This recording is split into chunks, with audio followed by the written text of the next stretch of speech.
This here string of things going the wrong way. Oh man! All right.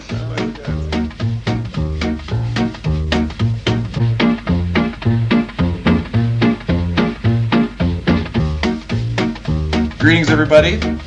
Welcome to a Christian and an Atheist Walk Into a Bar.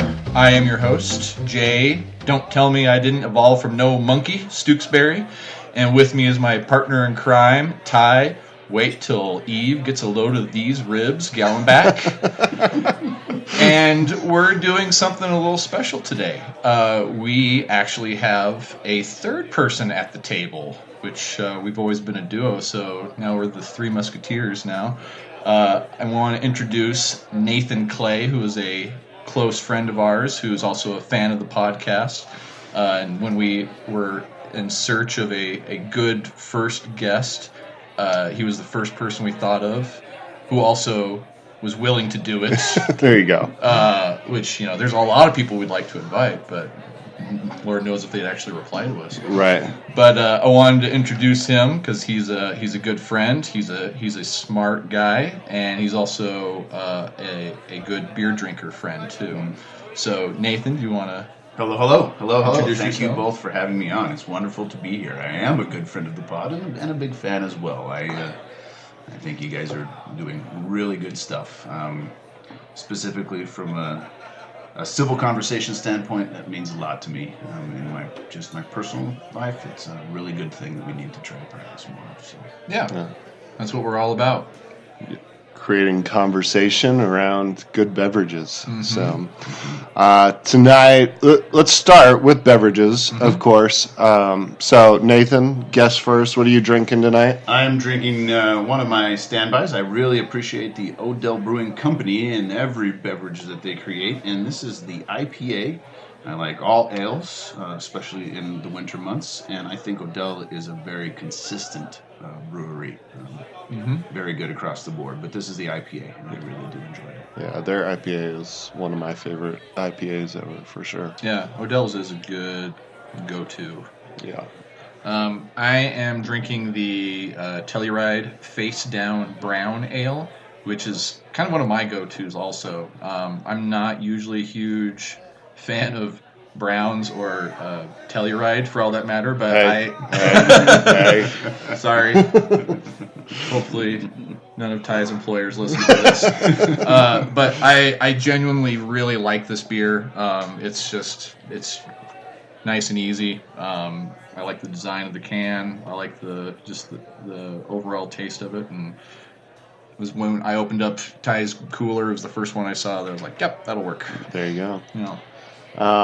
And I'm drinking a Hot Toddy because kids have germs. and soon will we. Yeah, we'll be passing out hand sanitizer at the end of this episode, that's for sure. That's why Ty is on the other side of the table of us, too. And we're in a bubble, actually. You can't see it right now. They can't see anything, Jay. Yeah. Still a podcast. I keep forgetting that. So we kind of kicked around different ideas for the show, but I think before we dive into the actual concept, Nathan, give us a little background, who you are, why it interests you to be here. Well, so I grew up in the same community as Ty. It's been something that, has been on my mind for a long time. I moved away for a long time. I moved to Las Vegas, Nevada for like 18 years and then moved back, brought my family back home, as I would say, for a lot of really good reasons. It's a very good community. It does have its problems, as does any, but this is a really, really good place, especially to raise a family. And it's something that I took for granted when I was a kid. I was probably kind of a jerk when I was a kid, maybe. Maybe not, I don't know. Maybe not so much, but probably so. And so a lot of things kind of, as they do, hit you as you grow older and have children and things, and you realize what's truly important in life, and community, family, and making sure that my children had every opportunity became more important than anything else. And so we moved back to a small town, and I don't regret it at all. in terms of what the pod attracts, what attracts me to the pod, I think is, I've been a Christian my whole life, I guess. Yes. To varying degrees. You fluctuate at different times. Sure. Sometimes you feel stronger. Sometimes you don't feel as strong, and I think that's a natural thing for anyone to go through in any journey. But yeah, I've been a Christian my whole life. I went to the Methodist Church my whole life. I go to the same Methodist Church now that I went to when I was a kid. When I was in Las Vegas, I did a lot of kind of shopping around, I guess you could call it, going back and forth, and learning a lot about different things, Buddhism, and different denominations in Christianity, just trying out a whole slew of different churches. And when I came back and went to the church that I grew up in, maybe it's that kind of autonomic response, but something really just felt right. It does a lot of community outreach, which is very important to me. It's a downtown church, so to say, so it's right in the middle of the city center. And it just means a lot to me to kind of bring my kids back to something that was so important to me as a child. So I guess that really interests me. And as I said just a minute ago, I really am passionate about creating more civil discussion. I think a lot of people these days tell their children or tell their peers or tell their work colleagues, we can't talk about religion, we can't talk about politics. Those are the two off-limit things. And to me, those are the two most important things that we can possibly discuss. To talk about religion well, we need to be able to talk about politics well, rather than just totally eliminating those possibilities. So that's why I really appreciate what you guys do. Plus, you're stand-up guys and you drink beer. So what's not to like about any of that Right. stuff? Yeah. I'm pretty sure all of our guests are going to come for one reason and one reason only. Yeah. Bottom line is Yes. there's free alcohol. Okay. I'll show up for that. So So one question before we transition. When you were looking at churches in Vegas, did any of them have Elvis leading the sermon? No. Oh, There was no Elvi church. No Elvis church. Although that would probably have caught my eye more than that's any. official. There's no church for me. I'm sorry. It's You done. almost had me. The decision has been made. No, I mean that probably would have been, something that would probably really catch on in Vegas. So. well, I mean, there are churches with Elvis because he marries Right. thousands of people a week. That's true. He does. I don't know that they have a Sunday service that's going to feed my Yeah. my desire to try to expand my humanity or whatever. That's funny. So we did grow up in the same community. No. And I remember, just for Jay's sake, to look back and, put this in a pocket God. somewhere. Actually, the only thing I remember from high school is the high school news channel that you put on, which, looking back now, there were some guys that made it fairly successful from pretty humble beginnings out of that. Because you work professionally in videography, something. I do, yeah, I do. I did reality television for a lot of years. I filmed all kinds of movies. I got my degree in film, which does nothing for anybody. No. Well, it's working out all right It is for kind you. of working out okay. Now I produce conventions, corporate events. Basically, I'm a corporate lackey that makes CEOs look like not jerks. It's not always hard, but So you're a magician too. All right. certainly, that we did 10 minutes every day on that, and about half of it was dedicated to the announcements and kind of a sports segment, and then half of it was 5 minutes was watching Nathan or one of his friends look like a moron. So. Yeah, and it was hilarious. I still remember it all these years later. So yeah, it was interesting. yeah, it was that. So I would say, so you talked about growing up in a church, Methodist church, same church. I got married in the church you're referencing. Oh, okay, cool. Oh, wow. Yeah, so That's a good church. the church I was actually going to, didn't have a building at the time, and so we picked the most beautiful church in Delta, and that's it. Have a really nice built church. It is. Yeah, it's over 100 years old at this point, so that's kind of interesting. A little bit of history there, but yeah, it's really nice. Yeah, and we could talk. It's a beautiful, multi-tiered stained glass, just classic. But I would say, going to Vegas, I've spent my time in Vegas, but I would say, based on how you grew up, it's very likely that your views on Christianity and religion and all those things have changed since growing up in that church. Certainly. Yeah, certainly so. Certainly so. So I grew up going to church camp and all that kind of stuff. The Methodist denomination tends to be a little bit more progressive than other mainstream denominations, just as a whole. However, it's a small town, right? And you grew up with a lot of old people, and they tend to kind of direct the tone of the church and how it behaves and how it speaks. And so, as a consequence, I think it was fairly conservative denominationally as when I was a kid. Searching around certainly changed me in a way that I think was very beneficial. As you kind of do when you get out of the nest, you tend to want to explore different mindsets and different ideas, and that was certainly my MO when I went to college. I wanted to learn about all kinds of different things, and religion just was one of those. And it's always been a favorite topic of mine, and so I guess just going to all those different services and seeing different liturgical practices was really eye-opening. What I liked, mostly what I didn't like. Vegas tends to be a very evangelical town, and there's no judgment there, just not for me. It's something that I have a difference of opinion with there. So it wasn't that I didn't respect those churches and their autonomy or their specific viewpoint. It just wasn't for me. And you guys have mentioned that on the pod in the past about how, some things speak to you personally and some things don't, and you have to kind of follow that self-truth. But massive changes in my own personal viewpoints, and I've continued to grow. I guess that's the main thing. I just think growth and opinion and perspective cannot be valued enough. Mm-hmm. Yeah, couldn't agree more. And I came into contact with Nathan probably a year ago? Yeah, something like that. Yeah.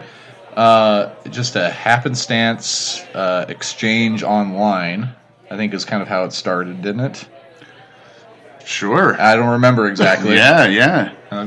Probably a few beers involved with that, sure. But either way, well, it's undoubted. But we shared a common interest in politics, which is the other topic that you'd mentioned is an interest of yours. Yeah. And Nathan is also running for city council. I am indeed. So there is he's not running in opposition to me.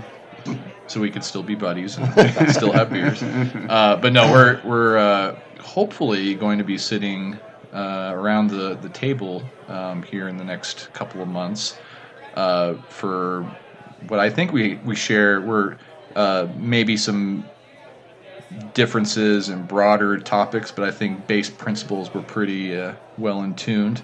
And I actually really grown to appreciate having you around and having you as a sounding board for a lot of different things too. So I was always like having someone to bounce a text message off of, like if I'm being outlandish or crazy, because I have that tendency sometimes.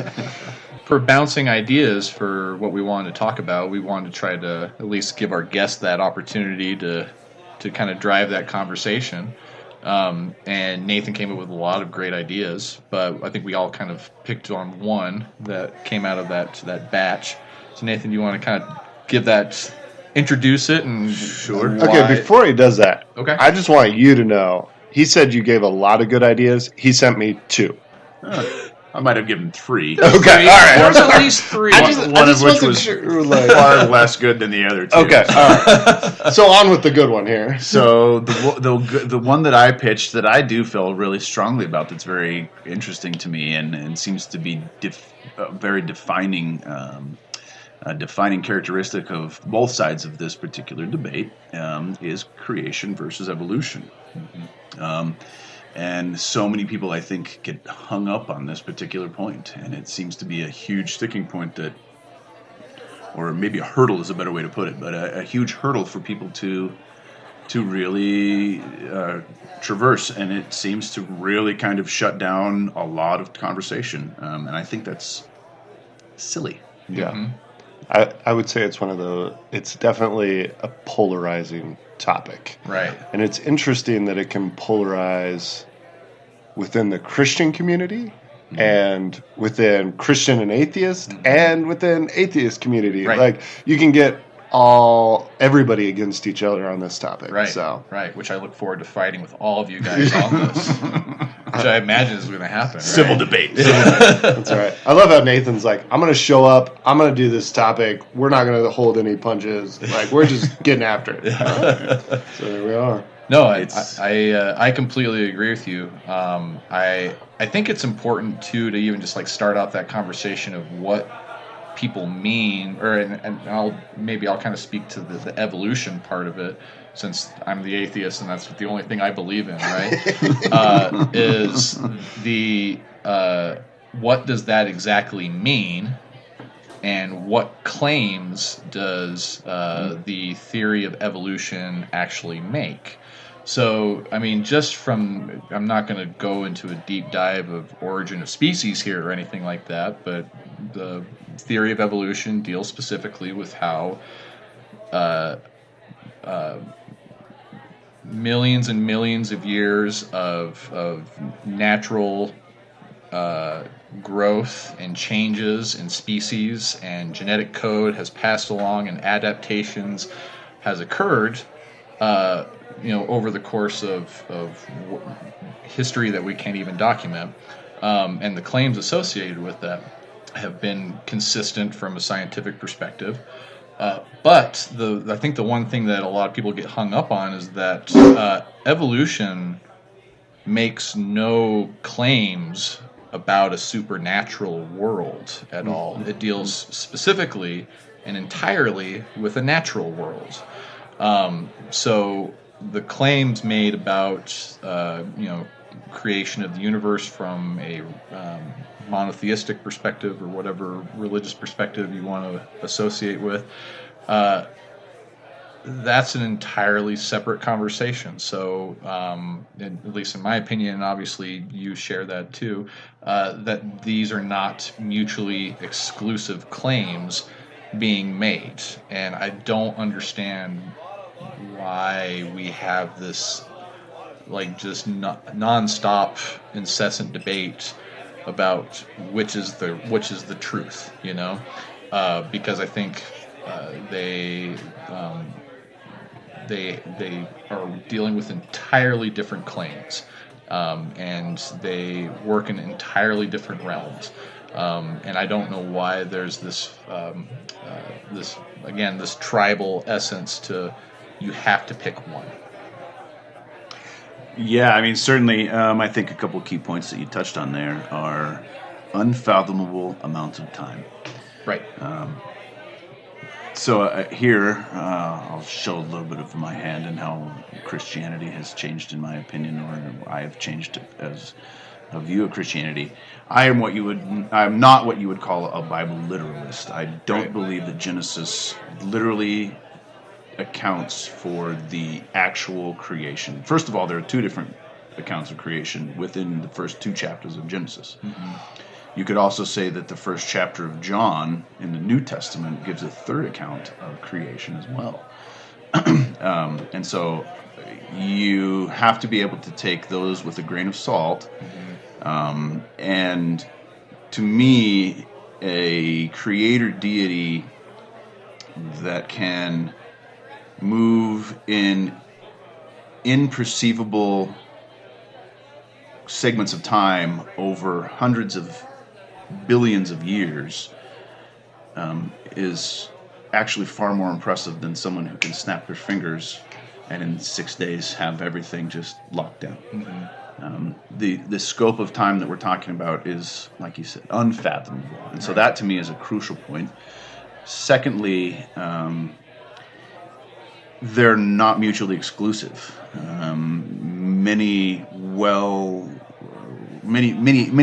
well-respected scientists have gotten to the point of, even Darwin himself, you mentioned Origin of the Species, and he gets to the point of saying, and then I can't go any further back. Right. Because at some point, this kind of just starts, and we don't know what that is. Right. And we could certainly find out what that is essentially in the future, or eventually in the future. But right now, we don't know what that is. We don't know what that. We have theories about electrified slimes and these kind of things that created the first single-celled organisms and that kind of stuff. And that is just as likely as again a creator deity snapping his fingers and having 6 days to lay down everything. And so.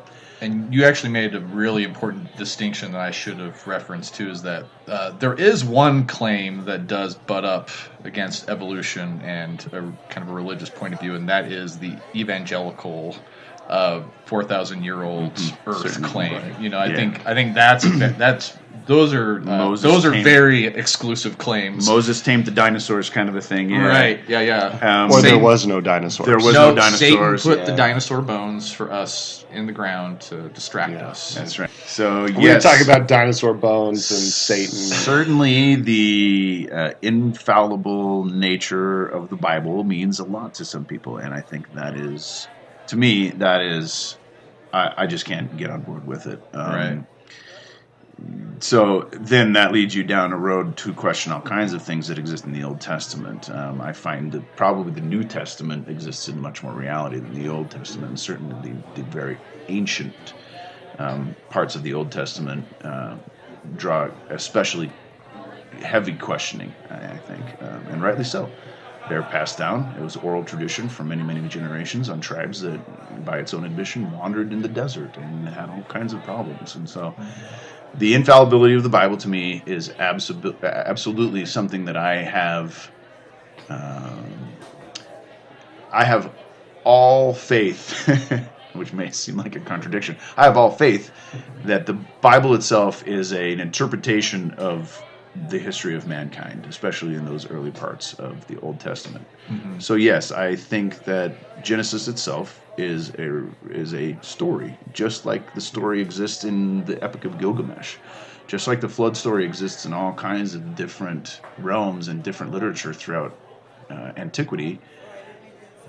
We have to take that for what it is. That's history.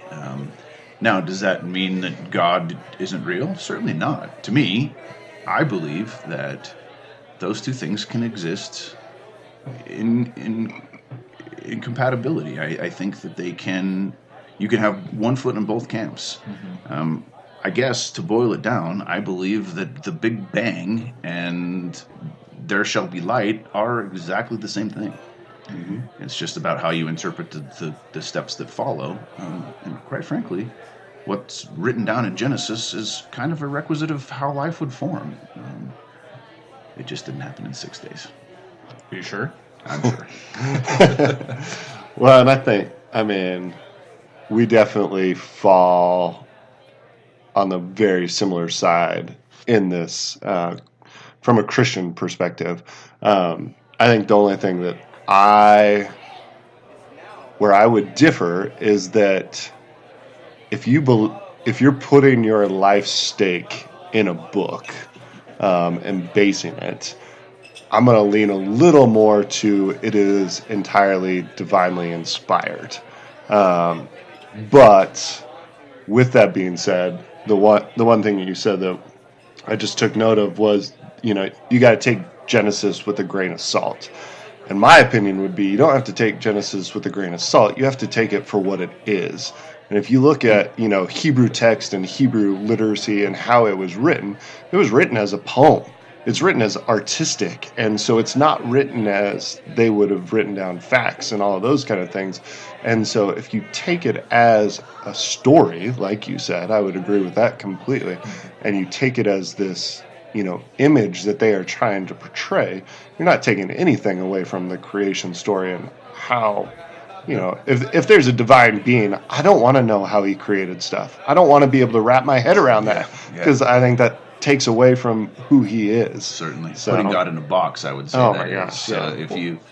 If you can, I would agree totally, Ty. And there is a certain point at which you say that this is a story, and then there's a certain point at which you say this is literal truth. Right. And I think that's where the differentiation comes. And at that point, you also are able to entertain things like the history of the world as we know it, and the expansion of the universe as we know it, and all of these different scientific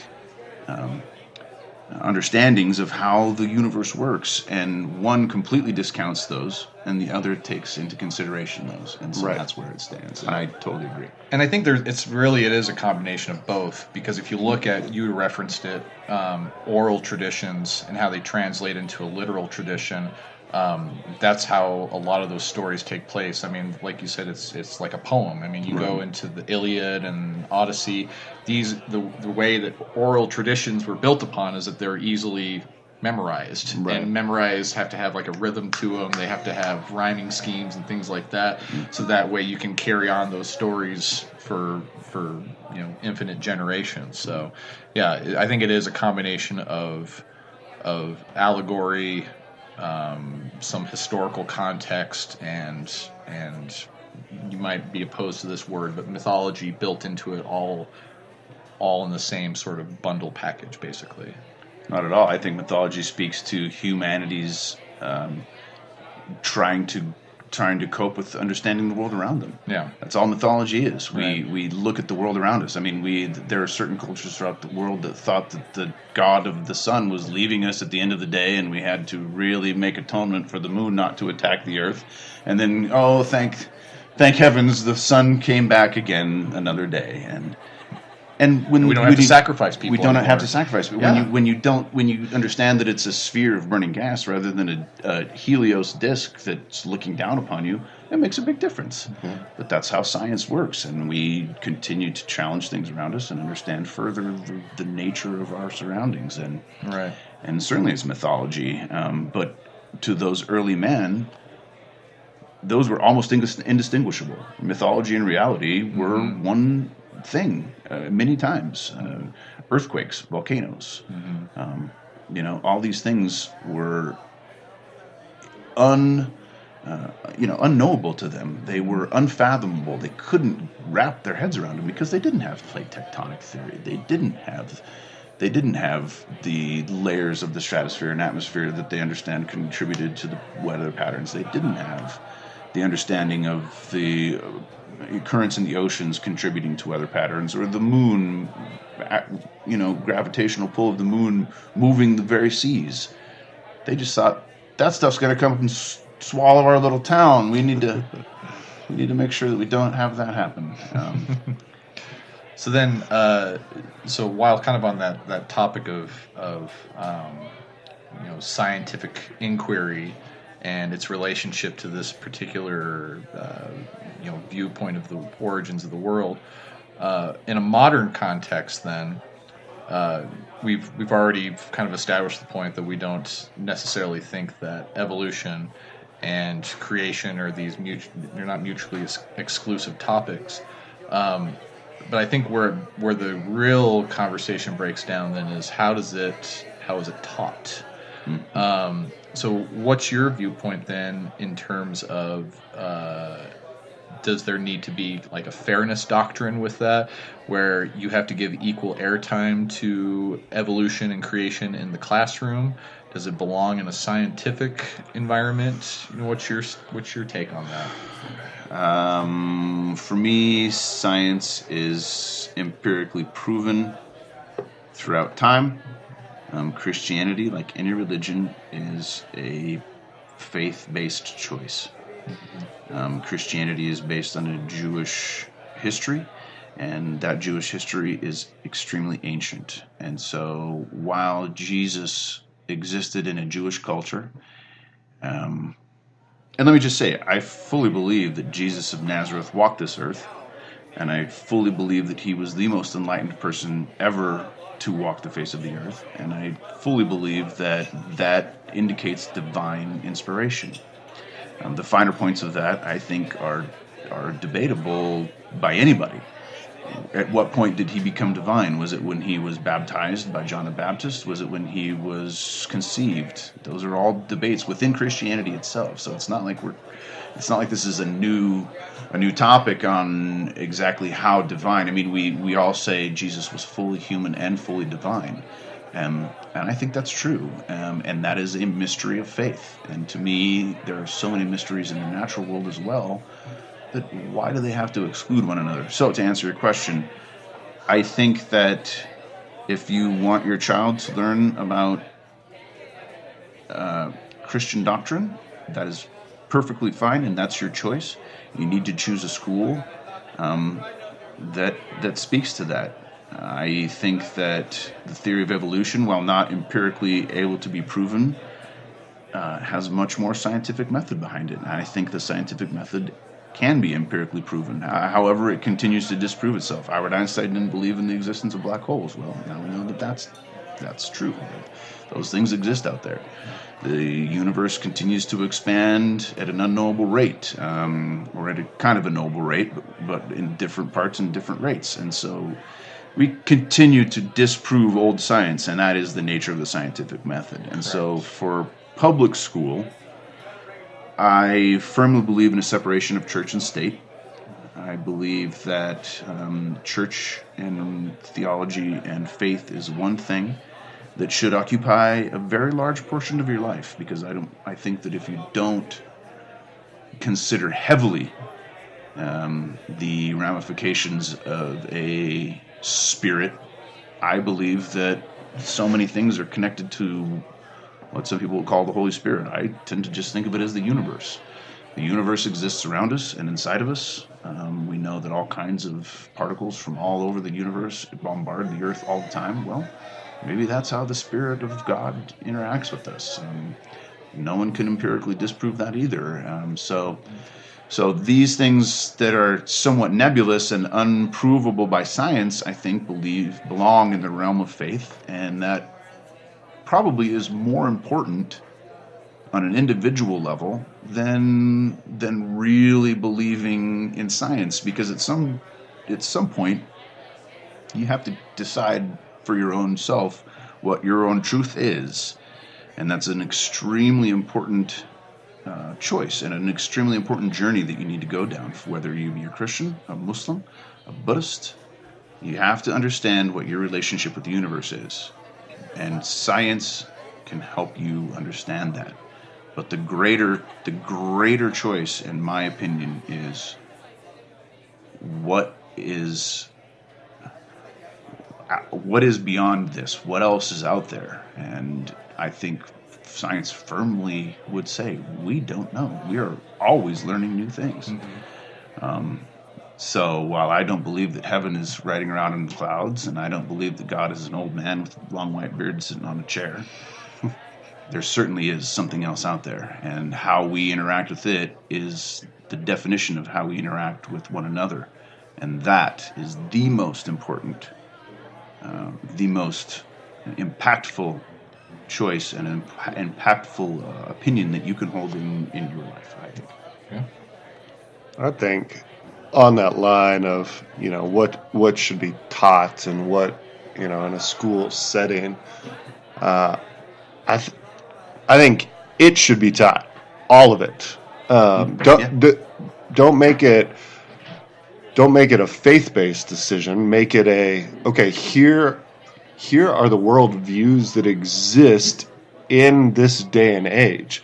Here's the changes that they've developed, and present those in a way to let kids and students, and I say kids, which goes through college now because I'm old, but let them take a look at that stuff. Let them figure it out. Let them come to their own conclusions, do their own research, but give them everything.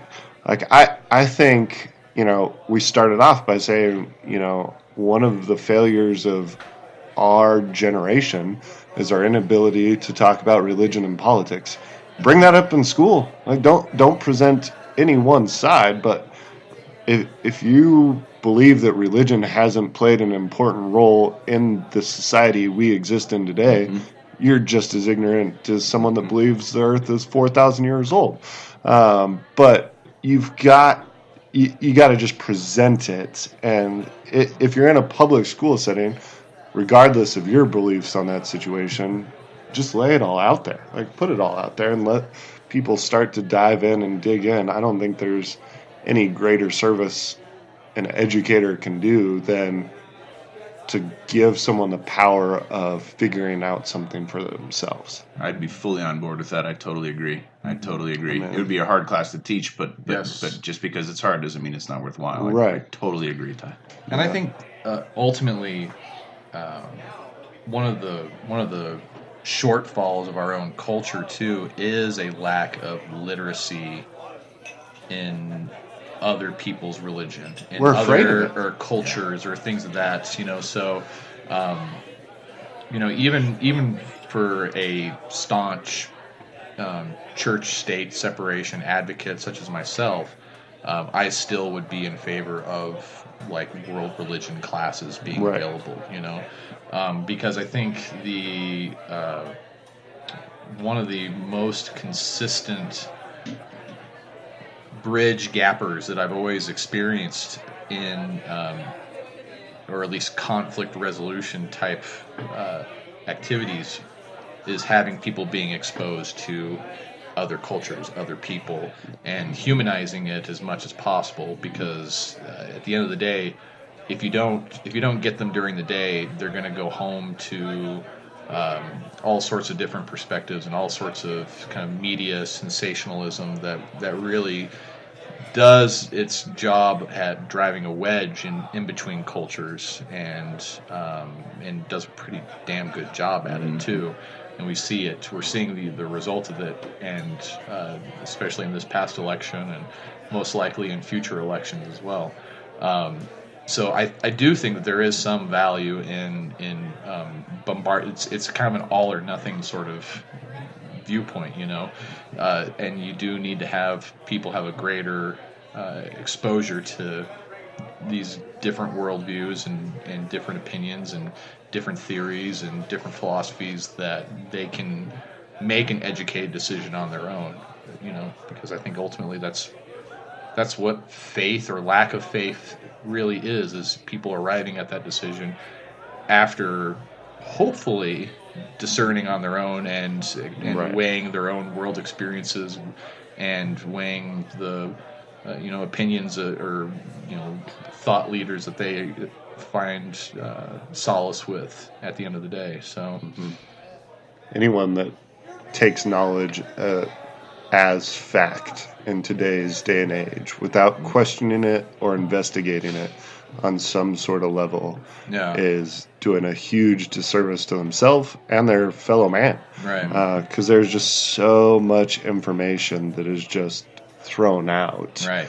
The more you know, the more you realize you don't know. Yeah, absolutely. And so I think so often we try to be afraid, especially in a small town like this. If you said there was a teacher that was going to teach about Moore's Law, about anything, Islam, like I just said that funny, but yeah, it's okay. If there was a teacher that was going to be teaching, even if it was hey, we're going to teach Christianity, Buddhism, all these things, there'd be a riot, more so than when Gideon Bibles got handed out. Like when us atheists started infiltrating the school. There's satanic comic books. And I still wish I had one of those. I know, me too. There'd be a collector's item.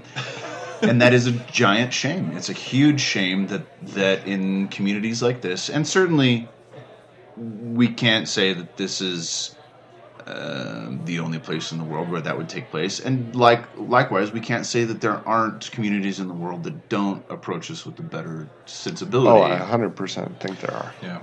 It's just how do these...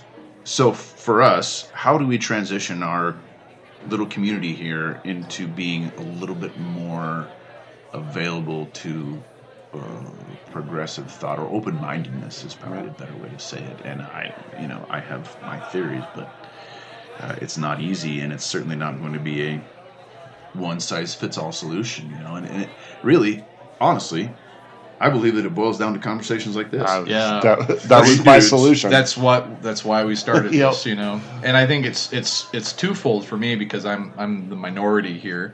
How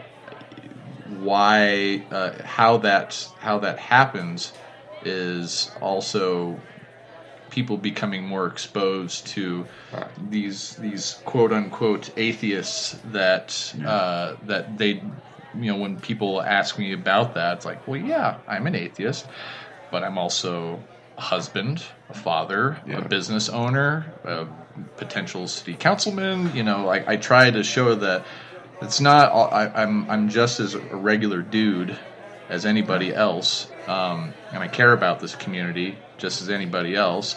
And I want to see our community thrive. I want to create a community that I'm proud to bestow upon my own child as well, and some place where he can thrive, where there's opportunity and choice as well.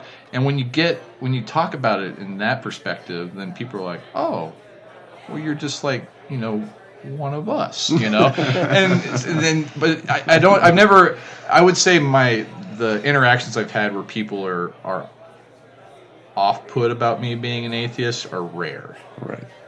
And maybe they talk behind my back. I don't know. But I don't think that actually happens. I think there's actually a lot of genuine people that see that if you're putting an effort out there to be a good person, but also not, hiding who I am, because that's part of the reason why I've decided to be more vocal about my identity as an atheist, because I never really said anything about it before because of what you said. You just don't talk about it. It's not good table manners to talk about it. And then I just realized, I need to humanize being an atheist. I need people to realize that I'm just, like you said, just a regular dude. And I don't necessarily think that it makes me like this special person at all or anything, but I think that's my effort in trying to draw our community into a much more civil discourse, is being open about that, but also still being open to engage with everybody as well, because it's the only way we're going to get along is if we talk. Right. And go ahead, Todd. I was just going to say, I think the key word you said there was expose. I think anytime you're exposed to differences at whatever level, I mean, you could make a really good analogy to food or drink at this point, and just how many people say, "Oh, no, that's disgusting." Well, have you ever tried it? Mm-hmm. No, but it's gross. Mm-hmm. Like, Muslims, disgusting. Like, have you ever talked to one? No. But they eat with their hands. Yeah, I mean, and so that idea of just exposing, and I think that's the biggest question to a community like this, is how do you expose them to stuff that is, it's not going to be here for 10 years. It's not going to be here for 20 years. It may never come into this community. And if it does, it'll be so minute that most people won't interact with it. Yeah, certainly. And to draw a little parallel there, I would say that if there was one thing that Jesus of Nazareth was about, it was exposing people to truths that they didn't necessarily want to look at. Mm-hmm. And so he was doing essentially what you were talking about. He was making people think about their choices. Are you comparing me to Jesus? I was like, he just called you Jesus. Yes. I'm comparing the motives. I'm done. I'm comparing. Jay's gone. Drop the mic. This just became a Christian and a Methodist and an empty chair. No, I'm comparing the motives. I'm comparing the motive. I'm comparing that Jesus was absolutely trying to make people think twice about the things that they had taken for granted for a long, long time. Mm-hmm. And just to simmer you down there, Jay, I think that I think that Ty and I, as Christians, are also trying to get people to think about the things that they take for granted about Christianity. At least, from what I've heard on the pod, you guys are very, very thought-provoking, and that's the whole point, right? Making people think. And that was certainly what Jesus walked around doing at a constant rate. I mean, that was his whole life, was challenging people's notions of what exactly their belief is. Right. Oh, well, you really do believe that? Well, did you think about this? And that was a really, really hard thing for Judaism at that time to face up to, because they were, then you go into history, it's the Roman influence and the millennia of stagnation and not being able to get out of their own shell and being beholden to these ridiculous laws that he took extreme umbrage with. And I think the other thing too is just remaining humble as well. Like, if you're going down that path of trying to expose people to uncomfortable conversations about truth or whatever, how you want to characterize it, you still at the end of the day just say, like, well, what do you think about that? What do you think about that? I don't know. Like, having at least the comfort and the confidence to say, I really don't know. I think that's kind of the thing that is lacking a lot of the days. And you'd referenced it earlier, is that science can take you to a certain point. As human knowledge is concerned, science has replaced more myth than myth has replaced science over the course of human history. But there's a certain point, though, where scientists stand at the edge of our flat Earth and look over the edge, and they say, I don't know where it goes from here. There lie the monsters. No. There be the monsters, right. Because we can't see the other side, and then all of a sudden we sail around the other side, and then we discover some new things. Yeah. There is a book called The Language of God. And it's by a man named Francis S. Collins. Francis Collins was the lead scientist on the Human Genome Project. And so Francis Collins was an atheist that devoted his life to, I'm not trying to inspire you, Jay, or push you.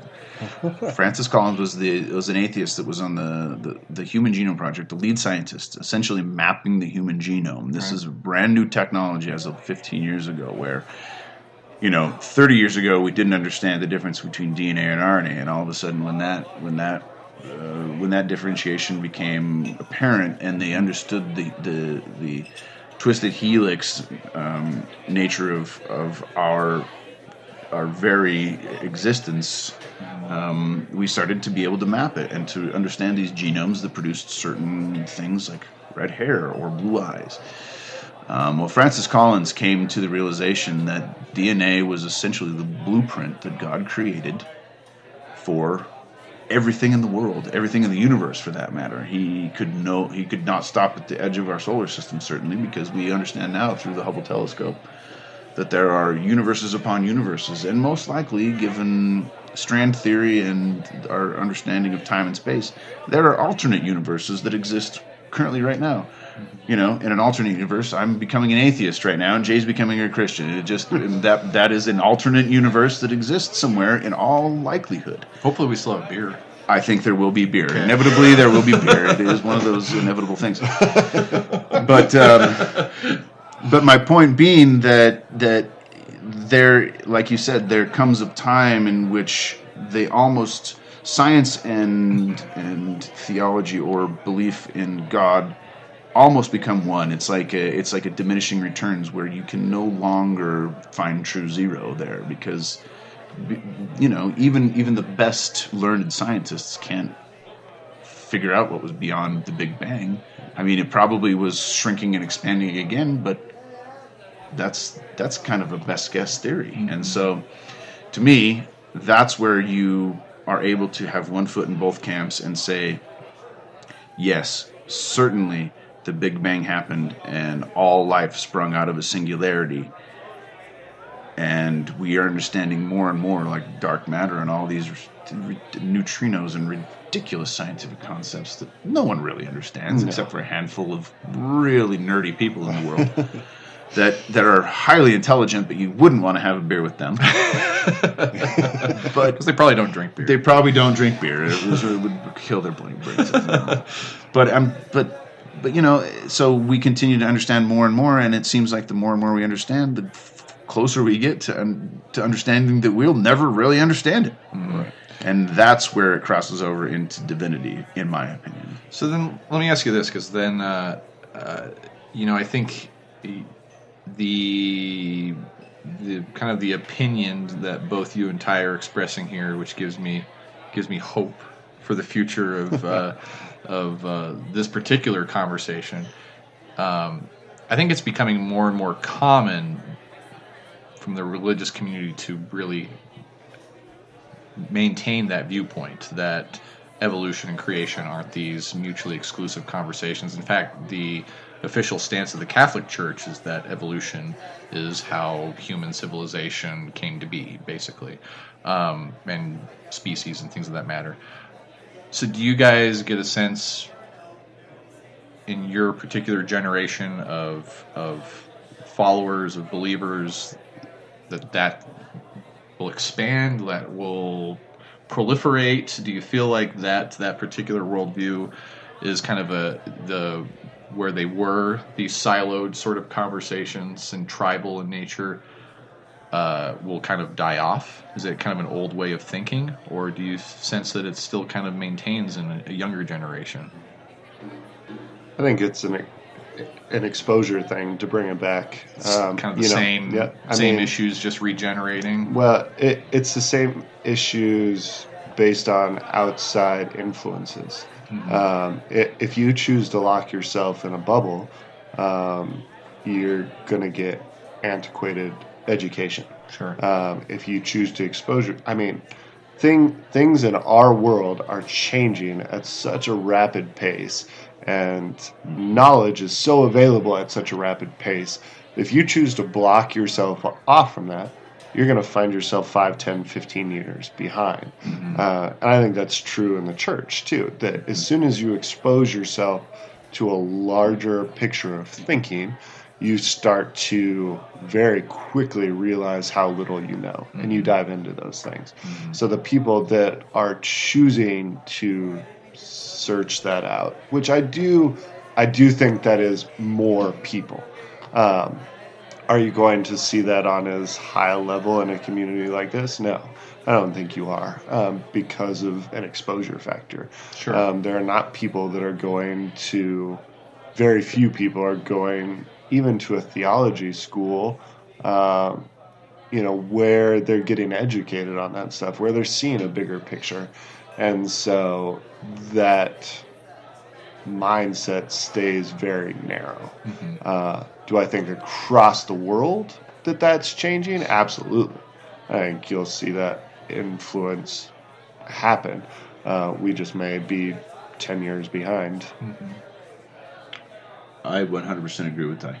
I think that it's absolutely about exposure. And like we started, I experienced that exposure when I left the city. And again, I get in the duality, both things can exist at the same time. I loved this town, while yet really understanding that it was holding me back in certain things. And we are like a decade behind, man. Yeah. We got like 80s. We got 80s music in the 90s. Yeah. It just kind of was that way. So you still. Are we supposed to be really the Limp Bizkit right now? Right now is Limp Bizkit, absolutely. It's all for the nookie. The sad part about that statement is even at 10 years behind, Limp Bizkit would be out now. Like, that's 20 years ago. Yeah, it is. Yeah, that was we're talking. That's true. Yeah, that's one of the worst. I'm sorry, this is totally off topic. But one of the worst things. Yeah, this is one of the worst things about when I think of like 10 years ago. To me, that's the 90s. Right. But it's not. It's not. It really isn't. And it's almost like 2 decades after the 90s. Yeah, I'm no math major, but I think you're right. I had the utter panic on Super Bowl Sunday realizing two things. One, if you would have told me in high school that Justin Timberlake would still be making music, and worse, that I would actually like it, it's terrible. Yeah, when you become a parent, you're like, I was singing. Oh God, yeah, I was singing along. I was singing along to some ridiculous song on the radio. Like, oh man, this is a good song. I'm like, who is this? My wife says, that's Taylor Swift. I'm like, no, not true. So anyway, from an exposure point of view, we unfortunately have things like Taylor Swift and still Justin Timberlake, but on an international level, we do have a little bit more of a cultured response to the world around us, I think. And it'll come here. It'll come to our little backwater town, and that will be a good event when it happens. I'm not sure that you can force it. I'm not sure you can just have conversations like this with as many people as you can, and that's it. Well, and I think on the Christian side of things, the reality of the fact is that if we don't choose to become exposed and we don't choose to become educated, you are losing. You want to know why the church isn't working anymore? It's because of stuff like that. Right. Because there's 10-year-olds that are on YouTube that have more knowledge than people leading congregations. 100%. And if that's the case, why would I go there? Mm-hmm. Like, if I'm going to challenge my worldview and challenge my belief in a divine being, well, I'm going to walk into a place that's 100 years behind the time. Like, you're missing it completely. And so I think the reality is, we may not have 10 years to figure this out. And I think there's enough people in the church, even in a community like this, that are going to recognize that it's not going to be easy, but you are going to see that change start to take place. I think that also in terms of exposure, I think that's somewhat to do with generational understanding. My particular church has a lot of elderly folks in it. My grandma goes to your church. Does she really? She does. Oh, well, she's probably a sweet lady. The sweetest. She's probably not really up on the things that we're talking about, and that doesn't make her wrong, but it does make her behind the times, as you said, or she isn't going. Her viewpoints aren't going to appeal to the 17-year-old who's in high school right now trying to find their way and trying to find an identity and a spirituality.